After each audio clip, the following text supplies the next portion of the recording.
നമസ്കാരം. ദൈവനാമത്തിന് മഹത്വം ഉണ്ടായിരിക്കട്ടെ. എൻ്റെ പേര് അഭിജിത്ത് കൃഷ്ണൻ എന്നാണ്. എൻ്റെ വീട് ഇവിടെ അടുത്ത് തന്നെയാണ്. ഒരു 24 രൂപ പോയിൻ്റ് അകലെയാണ് എൻ്റെ വീട്. ഞാനൊരു അക്രൈസ്തവനാണ്. ഒരു ഹിന്ദു കുടുംബത്തിൽ നിന്നാണ് ഞാൻ വരുന്നത്. ആദ്യമായിട്ട് ഞാനിവിടെ വരുന്നത് 2019 അതിനുശേഷം ഉടമ്പടി എടുക്കാൻ വേണ്ടി വരുന്നത് 22/12/2022 ഇന്ന് ഞാൻ സാക്ഷ്യം പറയുന്ന ഡേറ്റ് 26/6/2026 എൻ്റെ ജീവിതത്തിൽ മാതാവിൻ്റെ ഇടപെടൽ കൊണ്ട് എൻ്റെ ജീവിതത്തിൽ സംഭവിച്ച ഒരുപാട് കാര്യങ്ങളുണ്ട്. അതിൽ വളരെ പ്രധാനപ്പെട്ട കുറച്ച് കാര്യങ്ങൾ മാത്രമാണ് ഞാൻ നിങ്ങളോട് പറയുന്നത്. ഇത് ഒരു അനുഗ്രഹത്തിൻ്റെ ലെവലിലുള്ള ഒരു സാക്ഷ്യമാണ്. ഇനി എനിക്കൊരു സാക്ഷ്യം കൂടി പറയാനുണ്ട്. കോളേജിൽ ഞാൻ പഠിച്ചുകൊണ്ടിരിക്കുന്ന സമയത്ത് എൻ്റെ സെമസ്റ്റർ എക്സാം, പ്രാക്ടിക്കൽ എക്സാമിൻ്റെ സമയത്ത് ഓട്ടോമൊബൈലിൻ്റെ എക്സാം നടന്നുകൊണ്ടിരിക്കുക. ആ എക്സാമിന് പോകുന്നതിന് മുമ്പ് ഞാൻ പറഞ്ഞു, അമ്മേ എനിക്ക് വയ്യാണ്ടിരിക്കുകയാണ്, എനിക്ക് കിഡ്നി സ്റ്റോണിൻ്റെ പ്രശ്നങ്ങളൊക്കെ ആയിട്ട് ഒരുപാട് വയ്യാണ്ടിരിക്കുക. ഹോസ്പിറ്റലിൽ പോയി ഇങ്ങനെ വീണ്ടും ഹോസ്പിറ്റലിൽ പോവുക, മരുന്ന് കഴിക്കുക, ഇങ്ങനെയൊക്കെ പോയിക്കൊണ്ടിരിക്കുന്ന സമയത്ത് ഈ എക്സാം വരുന്നത്. അപ്പോൾ ഞാൻ അമ്മയോട് പറഞ്ഞു, അമ്മേ ഇതൊരു പ്രാക്ടിക്കൽ എക്സാമാണ്, മെക്കാനിക്കലാണ് പഠിക്കുന്നത്, എന്താണെങ്കിലും നമ്മളത് ചെയ്തേ പറ്റുള്ളൂ. പക്ഷേ നിലവിലത്തെ സാഹചര്യത്തിൽ എനിക്ക് വയ്യാത്ത കാരണം കൊണ്ട് എനിക്കത് ചെയ്യാൻ പറ്റത്തില്ല. 7 എക്സ്പെരിമെൻറ്റുകളുണ്ട്. അതിലേതെങ്കിലും 5 എണ്ണം നമ്മൾ ചെയ്തേ പറ്റുള്ളൂ. 5 എണ്ണത്തിൽ ഏതാണോ കിട്ടുന്നത് അത് നമ്മൾ ചെയ്യണം. അപ്പോൾ എക്സാം ഹാളിൽ ചെല്ലുമ്പോൾ അവിടെ കുറേ പേപ്പറുകൾ ഇങ്ങനെ നിരത്തി വെച്ചിട്ടുണ്ടാകും. ഏതെങ്കിലും ഒരു പേപ്പറിൽ നിന്ന് നമ്മൾ എടുക്കണം. പേപ്പറിലുള്ള എന്താണോ അതാണ് നമുക്ക് ചെയ്യേണ്ടത്. അപ്പോൾ ഞാൻ അമ്മയോട് തലേ ദിവസം തന്നെ അമ്മയോട് പറഞ്ഞു, രാത്രിയിൽ ഞാൻ അമ്മയോട് പറഞ്ഞു, അമ്മേ ഞാൻ ചെല്ലുമ്പോഴത്തേക്കും 2ാമത്തെ പേപ്പറേ ഞാൻ എടുക്കുകയുള്ളൂ, 2ാമത്തെ പേപ്പറിൽ ഞാൻ പഠിച്ചിട്ടുള്ള കാര്യം ഉണ്ടാകണം. അങ്ങനെ ഞാൻ അവിടെ ചെന്ന് പ്രാർത്ഥിച്ച് 2ാമത്തെ പേപ്പർ കിട്ടി. എന്താ കിട്ടിയെന്ന് അറിയോ? എൻജിൻ. കിട്ടാവുന്നതിൽ വെച്ച് ഏറ്റവും പാടുള്ള സംഭവമാണ്. 7 കോമ്പോണൻസ് വരെ നമ്മൾ ബുക്കിൽ വരയ്ക്കണം, എക്സാം പേപ്പറിൽ വരച്ചു കൊടുക്കണം. അങ്ങനെ എല്ലാവരും എക്സാമൊക്കെ എഴുതാൻ വേണ്ടി പോകുമ്പോഴത്തേക്കും ഞാനിരുന്ന് വരക്കില്ല, ഞാൻ മാത്രം കഴിഞ്ഞിട്ടില്ല, ബാക്കി എല്ലാവരും പോയി. ഈ വയ്യാണ്ട് വെച്ചുകൊണ്ട് ആരോടും പറഞ്ഞിട്ടില്ല, വയ്യാന്നുള്ള കാര്യം പറയാണ്ടാണ് ഈ എക്സാം ഇരുന്ന് എഴുതുന്നത്. എഴുതി കഴിഞ്ഞ് ഒരു സാറ് വന്നിട്ട് ഈ പേപ്പറെല്ലാം വാങ്ങിച്ചുകൊണ്ട് വേറൊരു സാറിനോട് കൊടുത്തിട്ട് പറഞ്ഞത്, നമുക്ക് ദിവനെല്ലാം അങ്ങോട്ടേക്ക് വിടാം. കാരണം അവിടെ 2 എഞ്ചിനുകൾ ഇരിപ്പുണ്ട്. ഒരു എഞ്ചിൻ നല്ല ഭംഗിയുള്ള സിൽവർ പെയിൻ്റ് അടിച്ചാൽ കണ്ടാൽ നമുക്ക് എടുത്തുകൊണ്ട് പോകാൻ തോന്നും. അത്ര നല്ല ഭംഗിയുള്ള ഒരു എഞ്ചിൻ അവിടെ ഇരിപ്പുണ്ട്. തൊട്ടപ്പുറത്ത് തന്നെ ഒരു വൃത്തികെട്ട കാണാൻ ഒന്നും കൊള്ളില്ലാത്ത, വഴുക്കൊക്കെ പിടിച്ച് എണ്ണയൊക്കെ ഒഴിച്ചൊക്കെ ഇരിക്കുന്ന ഒരു കാണാൻ ഒന്നും കൊള്ളില്ലാത്ത ഒരു എഞ്ചിൻ ഇരിപ്പുണ്ട്. അപ്പോൾ ഒരു സാറ് പറഞ്ഞു, ഇവനെ നമുക്കൊണ്ട് ഒരു പിസ്റ്റൺ അഴിപ്പിക്കാം. അതെന്ന് പറഞ്ഞാൽ എനിക്ക് മാത്രമേ എഞ്ചിൻ കിട്ടിയിട്ടുള്ളൂ, ഇത്രയും പാടുള്ള സാധനം എനിക്ക് മാത്രമേ കിട്ടിയത്. എങ്ങനെയാണെന്ന് എനിക്കറിഞ്ഞൂടാ.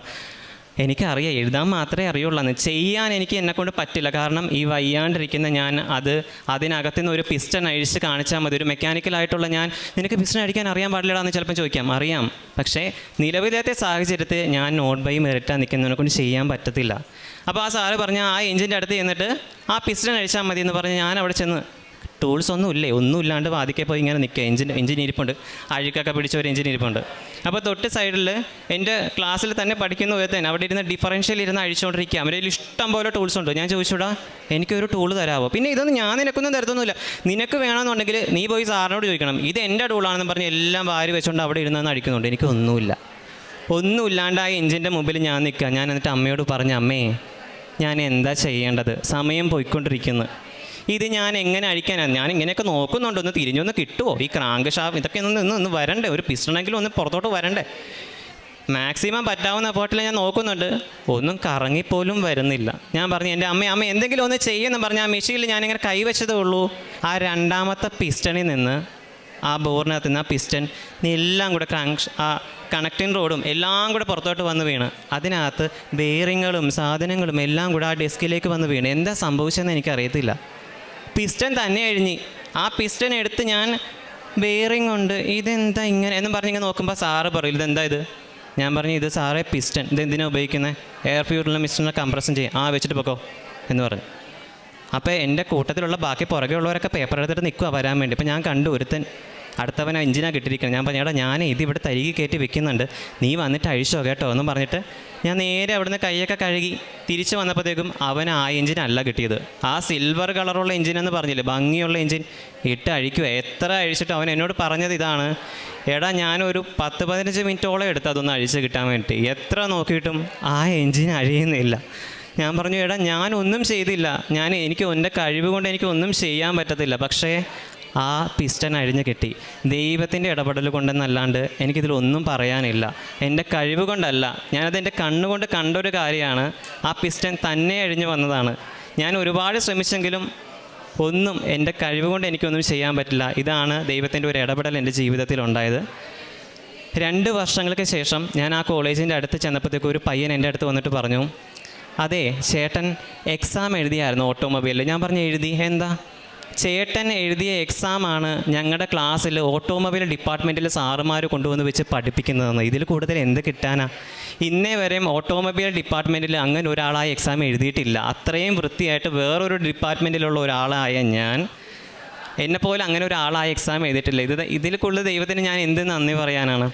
രണ്ടാമത് എൻ്റെ ജീവിതത്തിൽ സംഭവിച്ച ഒരു കാര്യം, 10 വർഷത്തിന് മേളിലായിട്ട് എൻ്റെ ശരീരത്തിൽ, എൻ്റെ തുടയുടെ ഇടുക്കുകളിലും ദേഹത്തും ഒക്കെ ആയിട്ട് ഒരുപാട് പാടുകൾ റൗണ്ട് ഷേപ്പിലൊക്കെ ആയിട്ട് ഉണ്ടാകുമായിരുന്നു. കുളിക്കുന്ന സമയത്ത് ഇത് മാഞ്ഞു പോകും, കാണത്തില്ല. വിയർത്ത് കഴിഞ്ഞാൽ ഒരു ഗ്രേയിഷ് കളറാകും. നമ്മൾ ശരിക്കും ഡ്രൈ ആയിട്ടിരിക്കുന്ന സമയത്താണെങ്കിൽ ഇങ്ങനെ ചുരണ്ടപ്പോഴത്തേക്കും ഇങ്ങനെ പൊടിഞ്ഞ് ഇങ്ങനെ വന്നുകൊണ്ടിരിക്കും. പ്രത്യേകിച്ച് കൂടുതലും ബുദ്ധിമുട്ട് ഉണ്ടാകുന്ന സാഹചര്യങ്ങൾ, യാത്രകൾ പോകുമ്പോൾ അവിടെ ചെന്ന് ബാത്റൂമിലേക്ക് കയറി അത്ര കറപ്പ് തോന്നിപ്പോവും. അങ്ങനത്തെ സാഹചര്യത്തിലാണ് ഞാൻ പോയിക്കൊണ്ടിരുന്നത്. 10 വർഷത്തിന് മേളിലായിട്ട് അനുഭവിക്കുന്ന ഒരുപാട് തരത്തിലുള്ള മരുന്നുകൾ, ക്ലോട്രിമോസിൽ അങ്ങനെ എന്തൊക്കെയാണ് ആ മരുന്നിൻ്റെ പേര്, ഒരുപാട് പല കൂടിയത് വീര്യം കുറഞ്ഞതും ഒക്കെ ആയിട്ടുള്ള ഒരുപാട് മരുന്നുകൾ ഞാൻ ഉപയോഗിച്ചിട്ടുണ്ട്. പക്ഷേ എനിക്ക് ഇതുവരെയും അതിനുള്ള ഒരു ഫലം ഉണ്ടായിട്ടില്ല. ഞാൻ ഇവിടുന്ന് കിട്ടിയ ഉടമ്പടി തൈലം എപ്പോഴും വിശ്വാസ പ്രമാണം ചൊല്ലിയിട്ടാണ് ഞാൻ ഉപയോഗിച്ചുകൊണ്ടിരുന്നത്. എനിക്കിപ്പോൾ അങ്ങനെ ഒരു പാട് പോലുമില്ല. ഞാൻ ഫോട്ടോ കാണിച്ചു കൊടുത്തിട്ടുണ്ട്. ഇത് കൂടാതെ എനിക്ക് ഒരുപാട് അനുഗ്രഹങ്ങൾ കിട്ടിയിട്ടുണ്ട്. വളരെ ചുരുക്കി പെട്ടെന്ന് തന്നെ ഞാൻ പറയാം. എനിക്ക് കുറച്ച് പൈസ ഞാൻ ഒരാൾക്ക് കടം കൊടുത്തിട്ടുണ്ടായിരുന്നു. ആ പൈസ കിട്ടാൻ വേണ്ടി ആർക്കും ആ പൈസ തിരിച്ച് കിട്ടിയിട്ടില്ല. അവർ ആരുടെയെല്ലാം കയ്യിൽ നിന്ന് കടം വാങ്ങിച്ചിട്ടുണ്ടോ അവർക്കൊന്നും പൈസ തിരിച്ച് കിട്ടിയിട്ടില്ല. പക്ഷേ എനിക്ക് ആ പൈസ ദൈവത്തിൻ്റെ ഇടപെടൽ കൊണ്ട് തിരിച്ച് കിട്ടി. അതുപോലെ തന്നെ ഞാൻ എൻ്റെ ജോലി സ്ഥലത്ത് വർക്ക് ചെയ്തുകൊണ്ടിരുന്ന സമയത്ത് ഒരു 1.5 മാസത്തോളമായിട്ട് എനിക്ക് അവിടുത്തെ സാലറി കിട്ടുന്നുണ്ടായിരുന്നില്ല. സാലറി കിട്ടാണ്ട് ഞാൻ വീട്ടിലേക്ക് തിരിച്ചു പോന്നു. അങ്ങനെ ഈ സാലറിയുടെ കാര്യത്തിന് ഞാൻ എന്ത് ചെയ്യും? എൻ്റെ ദൈവമേ, ഡിസംബർ മാസം കഴിയുമ്പോഴത്തേക്കും അവർ പൂട്ടിക്കെട്ടി പോകും. ഡിസംബർ മാസം കഴിഞ്ഞിട്ടും സാലറി കിട്ടാത്ത സാഹചര്യം ആയപ്പോഴത്തേക്കും എൻ്റെ വീട്ടിൽ അറിഞ്ഞു, പ്രശ്നമായി. എങ്ങനെയെങ്കിലും പോയി സാലറി വാങ്ങിക്കണം. പക്ഷേ അവരുണ്ടോ, കമ്പനിയിലുണ്ടോ ഇല്ലയോ ഒന്നും അറിയത്തില്ല. ഞാൻ ഇത്ര മാത്രമേ ചെയ്തുള്ളൂ. വീട്ടിൽ ഞാൻ പ്രാർത്ഥിച്ചുകൊണ്ടിരിക്കുന്ന സമയത്ത് അച്ഛൻ്റെ ധ്യാനം കേട്ടപ്പോഴത്തേക്കും അച്ഛൻ ആ ധ്യാനത്തിൽ പറയുന്നുണ്ട്, മക്കളെ, നിങ്ങൾക്ക് എന്തെങ്കിലും പ്രശ്നങ്ങൾ ഉണ്ടാകുമ്പോഴത്തേക്കും നിങ്ങൾ വിശുദ്ധ ഗ്രന്ഥം തുറന്ന് വായിക്കണം. അതിലെന്താണോ എഴുതിയിട്ടുള്ളത് അത് നിങ്ങളോട് ദൈവം സംസാരിക്കുന്നതാണെന്ന്. ഒന്നും നോക്കില്ല. അച്ഛൻ പറയുന്നു, അമ്മ പറയുന്നു, വീട്ടുകാർ പറയുന്നു, നാട്ടുകാർ ഒന്നും ഞാൻ ഇത്ര മാത്രമേ ചെയ്തുള്ളൂ. ബൈബിൾ തുറന്നപ്പോൾ എനിക്ക് കിട്ടിയത് സങ്കീർത്തനം 45. നീതി നിൻ്റെ ഭാഗത്താണ്, നിൻ്റെ വലത്തെ കൈ ഭീതി വിധിക്കട്ടെ, പൊയ്ക്കോളാൻ പറഞ്ഞു, മുന്നോട്ട് പൊയ്ക്കോളാൻ പറഞ്ഞു. അന്ന് രാവിലെ തന്നെ ഞാൻ അതും കൊണ്ട് പോയതാണ്. ജനുവരി 9-ാം തീയതി തൊട്ടാണ് ഞാൻ ജപമാല ചൊല്ലാൻ തുടങ്ങുന്നത്. ആ മാസത്തിൽ തന്നെ എനിക്ക് കിട്ടാനുള്ള എല്ലാ പൈസകളും എനിക്ക് കിട്ടി. ഇതുപോലെ തന്നെ കളമശ്ശേരി എന്ന് പറയുന്ന സ്ഥലത്ത്, ഇവിടുന്ന് ഉടമ്പടി എടുത്ത് ഞാൻ പോയി കളമശ്ശേരി എന്ന് പറയുന്ന സ്ഥലത്ത് വെച്ചിട്ട് എനിക്കൊരു ആക്സിഡൻറ്റ് ഉണ്ടായിരുന്നു. ആ ആക്സിഡൻറ്റിൽ നിന്ന് എയർ വാതിലാണ്, നമുക്കറിയാമല്ലോ ബസ്സിൽ അടയ്ക്കുന്ന വാതിൽ എയറിൻ്റെ വാതിലാണ്. അതിനകത്ത് പെട്ടുപോയാൽ പിന്നെ ഒടിഞ്ഞു മാഞ്ഞൊക്കെ എടുക്കാൻ പറ്റത്തുള്ളൂ. എൻ്റെ കാല് അതിൽ, എന്നെ ആരും പുറകിലേക്ക് വലിക്കുന്ന പോലെ എനിക്ക് ഫീൽ ചെയ്തത്. എൻ്റെ കാല് അതിൽ പോയി. പക്ഷേ ചെരുപ്പ് ഇങ്ങനെ വളഞ്ഞൊടിഞ്ഞിരിപ്പുണ്ട്. എൻ്റെ കാലിനൊന്നും പറ്റിയില്ല. ഇതുപോലെ തന്നെയാണ് പ്രേക്ഷിത പ്രവർത്തനം ചെയ്ത് കഴിഞ്ഞ് ഏറ്റുമാനൂർ അമ്പലത്തിനടുത്തെത്തിയപ്പോഴത്തേക്കും ഒരു ബസ് വന്ന് ഒരൊറ്റയിടി. ആ ബസ് വളഞ്ഞു വന്ന് എന്നെ ഇടിച്ചതാണ്. പക്ഷെ ആരും മുന്നിലേക്ക് തള്ളുന്ന പോലെ, ഈ 2 സ്ഥലങ്ങളിലും ഒന്ന് പുറകിലേക്ക് വലിക്കുന്ന പോലെയും ഒന്ന് മുന്നിലേക്ക് തള്ളുന്ന പോലെയാണ്. എനിക്ക് ഒരു പ്രശ്നങ്ങളും ഉണ്ടായിട്ടില്ല. അതുപോലെ എൻ്റെ കണ്ണിന് ഇൻഫെക്ഷൻ ഉണ്ടായിരുന്നു. ഇപ്പോൾ യാതൊരു തരത്തിലുള്ള പ്രശ്നങ്ങളും ഇല്ല. 6/6 ഇല്ലാതിരുന്ന ഒരാളായിരുന്നു ഞാൻ. പക്ഷേ ഇപ്പോൾ അതെല്ലാം ക്ലിയർ ചെയ്തിട്ടുണ്ട്. എനിക്ക് നിങ്ങളോട് ഇത്ര മാത്രമേ പറയാനുള്ളൂ. നിങ്ങൾക്ക് സാക്ഷ്യം പറയാനായിട്ട് ഞാൻ എന്താ പറഞ്ഞതെന്നറിയോ? സാക്ഷ്യം പറയാണ്ട് ഇനി ഞാൻ ഉടമ്പടി പുതുക്കില്ല എന്നാണ് പറഞ്ഞത്. ഞാൻ ഈ അൾത്താരക്കകത്ത് ഞാൻ കയറില്ല എന്നാണ് പറഞ്ഞത്. കാരണം അത്രമാത്രം പ്രേക്ഷിത പ്രവർത്തനങ്ങൾ വിശേഷ വിധിപ്രകാരം ചെയ്തിട്ടുള്ള ഒരാളാണ് ഞാൻ ചെയ്തിട്ടുള്ള പ്രേക്ഷിത പ്രവർത്തനങ്ങളോട് നിങ്ങൾ ജസ്റ്റ് ബ്രീഫായിട്ട് ഞാൻ പറഞ്ഞുതരാം. പാലക്കാട് ജില്ലയിലെ ഷൊർണൂരിൽ തുടങ്ങി തിരുവനന്തപുരം ജില്ലയിലെ നെയ്യാറ്റിൻകര വരെയും ഓരോ നഗരസഭകളിലും ഞാൻ പോയിട്ടുണ്ട്, പ്രേക്ഷിത പ്രവർത്തനം ചെയ്തിട്ടുണ്ട്. അതുപോലെ തമിഴ്നാട്ടിലെ ഒട്ടേറെ സ്ഥലങ്ങളിൽ ഞാൻ പ്രേക്ഷിത പ്രവർത്തനം പോയിട്ടുണ്ട്. ഓരോ ബസ്സുകളിലും ഞാൻ കയറി നിന്ന് അവിടെ ഇതുപോലെ സംസാരിക്കും, പ്രസംഗിക്കും. വചനത്തിൽ അധിഷ്ഠിതമായിട്ടാണ് ഞാൻ സംസാരിച്ചിട്ടുള്ളത്. അങ്ങനെ ഒരു വചനമില്ലേ, പ്രസംഗിക്കുമെന്ന് ദൈവത്തിൻ്റെ അരുൾപ്പാട് എന്നതുപോലെ സംസാരിക്കുക. ഞാൻ ആ ഒരു പവറോട് കൂടിയിട്ടാണ് അവരോട് സംസാരിച്ചിട്ടുള്ളത്. ഒരുപാട് കാരുണ്യ പ്രവൃത്തികളും ഞാൻ ചെയ്തിട്ടുണ്ട്. അനാഥാലയങ്ങൾ, അഗതി മന്ദിരങ്ങളിൽ ഒക്കെ പോയിട്ട് എന്നാൽ കഴിയുന്ന വിധത്തിൽ ഞാൻ അവർക്കെല്ലാം സഹായങ്ങൾ ചെയ്തിട്ടുണ്ട്.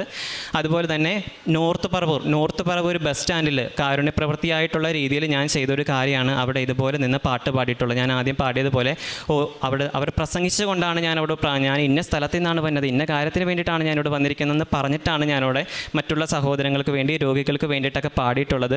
അതുപോലെ തന്നെ ഒരുപാട് പ്രേക്ഷിത പ്രവർത്തനങ്ങൾ എനിക്ക് ഈ ചെറിയ സാഹചര്യങ്ങളിൽ ചെയ്യാൻ സാധിച്ചിട്ടുണ്ട്. വസ്ത്രങ്ങൾ കൊടുക്കാൻ തൃശ്ശൂർ വരെയും പോയിട്ടാണ് ഞാൻ വസ്ത്രങ്ങൾ ഓരോ സ്ഥലങ്ങളിലും കൊടുത്തിട്ടുണ്ടായിരുന്നത്. അത് കൂടാണ്ട് മറ്റൊരു കാര്യം ഞാൻ ചെയ്തിട്ടുണ്ട്. സോഷ്യൽ മീഡിയയിൽ കുറച്ച് ആക്റ്റീവായിട്ട് നിൽക്കുന്ന ഒരാളാണ്. ഫോർ എക്സാമ്പിൾ ഇൻസ്റ്റാഗ്രാം എന്ന് പറയുന്ന പോലെ സോഷ്യൽ ആപ്ലിക്കേഷനിലൊക്കെ ഞാൻ ആക്റ്റീവാണ്. അതുകൊണ്ട് ഇവിടുത്തെ ധ്യാനങ്ങൾ, അതുപോലെ തന്നെ സാക്ഷ്യങ്ങൾ, അതുകൂടാതെ ഡെയിലി ബ്രെഡുകൾ, ഇതെല്ലാം ആ സ്ക്രീൻഷോട്ട് എടുത്തിട്ട് അത് ക്രോപ്പ് ചെയ്തിട്ട് അതിനോട് ലിങ്ക് കോപ്പി ചെയ്തിട്ടാണ് ഞാൻ എല്ലായിടത്തും പോസ്റ്റ് ചെയ്തുകൊണ്ടത്. അല്ലെങ്കിൽ ചുമ്മാ എടുത്ത് അങ്ങോട്ട് പോസ്റ്റ് ചെയ്യുകയല്ല ചെയ്തുകൊണ്ടിരുന്നത്. കാണട്ടെ, എന്നെ കളിയാക്കുന്നവരും വിമർശിക്കുന്നവരും ഒക്കെ കണ്ടിട്ട് പോകണമെങ്കിൽ പൊക്കോട്ടെ എന്ന് ഓർത്തു. അൺഫോളോ അടിക്കണമെങ്കിൽ അൺഫോളോ അടിച്ചോട്ടെ എന്ന് ഓർത്തു. എന്ത് പറഞ്ഞാലും ദൈവത്തിൻ്റെ കൃപയാലാണ് ഞാൻ ജീവിക്കുന്നത്. ഞാൻ ഇവിടെ കാല് കുത്തിയിട്ട് ഇല്ലായിരുന്നെങ്കിലുണ്ടല്ലോ ഞാൻ രക്ഷപ്പെടില്ല എന്നു. അതിങ്ങനെ പറയാൻ കാരണം ഇനി അടുത്ത സാക്ഷ്യത്തിൽ ഞാൻ പറയാം. ഇത്രയേറെ അനുഗ്രഹങ്ങൾ എനിക്ക് തന്ന പരിശുദ്ധ അമ്മയ്ക്കും ദൈവത്തിന് നന്ദി പറഞ്ഞുകൊണ്ട് ഞാൻ എൻ്റെ സാക്ഷ്യം അവസാനിപ്പിക്കുന്നു. ജെറമ്യ പ്രവാചകൻ്റെ പുസ്തകം 17-ാം അധ്യായം 7-ാം വാക്യം. കർത്താവിൽ ആശ്രയിക്കുന്നവൻ അനുഗ്രഹീതൻ, അവൻ്റെ പ്രത്യാശ അവിടുന്ന് തന്നെ. പരിശുദ്ധ അമ്മയുടെ പ്രത്യക്ഷീകരണ സാക്ഷിയായിട്ട് അഭിജിത്ത് കൃഷ്ണൻ ചേർത്തല തൻ്റെ അനുഭവ സാക്ഷ്യം നമുക്ക് മുമ്പിൽ പറയുകയായിരുന്നു. ഈ മകൻ്റെ വാക്കുകളിൽ തന്നെ സാക്ഷി നമുക്ക് വ്യക്തമായിരുന്നു. പരിശുദ്ധ അമ്മയുടെ ഇടപെടൽ എപ്രകാരമാണ് ഈ മകൻ്റെ ജീവിതത്തിൽ ഉണ്ടായതെന്ന്. തൻ്റെ സെമസ്റ്റർ എക്സാമിൻ്റെ പ്രാക്ടിക്കൽ എക്സാമിന് എപ്രകാരം പഠിച്ചിട്ടുള്ള കാര്യങ്ങളെക്കുറിച്ചുള്ള പ്രാക്ടിക്കൽ ചെയ്യുമ്പോൾ എൻജിനെക്കുറിച്ചുള്ള കാര്യങ്ങളാണ് ചെയ്യേണ്ടിയിരുന്നാൽ ആ സമയത്തുണ്ടായിരുന്ന ശാരീരികമായ അസ്വസ്ഥതകളിലേക്ക് പുറത്തു നിന്നുകൊണ്ടാണ് ഈ എക്സാം എഴുതുവാനായിട്ട് ഈ മകൻ കടന്നു ചെല്ലുകയൊക്കെ ചെയ്തത്. എന്നാൽ പൂർണ്ണമായിട്ട് ഈ മകന് ആ ഒരു എക്സാം നല്ല രീതിയിൽ ചെയ്യുവാനും അത് കൂടുതൽ ബുദ്ധിമുട്ടായിരുന്നിട്ട് പോലും, അതായത് മറ്റുള്ള കുട്ടികൾക്ക് ലഭിക്കാത്ത ഒരു ക്വസ്റ്റ്യനാണ് എൻജിൻ എന്ന ഭാഗത്തെക്കുറിച്ച് കിട്ടുക. അത് പൂർണ്ണമായിട്ട് അവന് ചെയ്യുവാനായിട്ട് സാധിക്കുകയുണ്ടായി. അതോടൊപ്പം തന്നെ 10 വർഷത്തോളം ഉണ്ടായിരിക്കുന്ന തനിക്ക് രോഗസൗഖ്യവും അതുതന്നെ ഒത്തിരിയേറെ ബുദ്ധിമുട്ടുകൾ അനുഭവിച്ച ഈ മകന് ഉടമ്പടി തൈലത്തോട് ചേർന്നുകൊണ്ട് തൻ്റെ ജീവിതത്തെ ക്രമപ്പെടുത്തിയപ്പോൾ അത് പൂർണ്ണമായിട്ടൊരു പൂർണ്ണ സൗഖ്യമായിട്ട് മാറുകയൊക്കെ ചെയ്തു. അതുപോലെ തന്നെ ഈ മകൻ്റെ കാരുണ്യ പ്രവൃത്തികളൊക്കെ വളരെയേറെ വ്യക്തമായിരുന്നു. പല സ്ഥലങ്ങളിലായിട്ട് കൊണ്ടു നടന്നുകൊണ്ടും പാട്ടുപാടിയും ദൈവത്തേക്ക് പുകഴ്ത്തിക്കൊണ്ട് ക്രിസ്തുവിന് വേണ്ടിയിട്ട് സാക്ഷിയായിട്ട് മരുടമ്പടിയെ തൻ്റെ ജീവിതത്തോട് പൂർണ്ണമായിട്ടും ജീവിച്ചു. ഈ മകൻ മുമ്പോട്ടുള്ള ജീവിതത്തിലും ഇനിയും പരിശുദ്ധമ്മയുടെ പ്രത്യക്ഷീകരണ സാക്ഷിയായിട്ട് ഈ മകനെ ഇനി ഉയർത്തട്ടെ എന്നും, ഒപ്പം ഇത് കേൾക്കുന്ന നമ്മുടെ ഓരോരുത്തരുടെ നിയോഗങ്ങളിലും ആവശ്യങ്ങളും പരിശുദ്ധമ്മ നമ്മെയും പ്രത്യക്ഷീകരണ സാക്ഷിയായിട്ട് മാറ്റണമെന്ന് നമുക്ക്